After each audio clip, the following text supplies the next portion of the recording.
రెండోది కరుణారస సాగరం.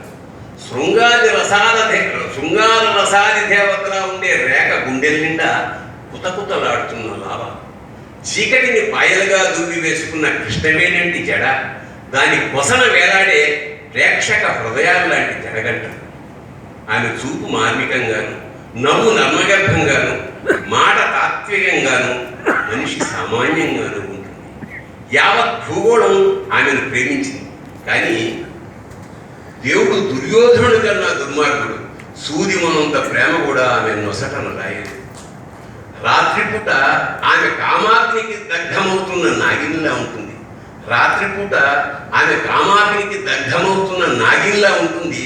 ఉషోదయాన్ని మౌనంగా ధ్యానం చేసుకుంటున్న యోగినిలా ఉంటుంది. భారత చలనచిత్ర వధూటి నుదుట నల్లని నామం రేఖ. నమస్కారం.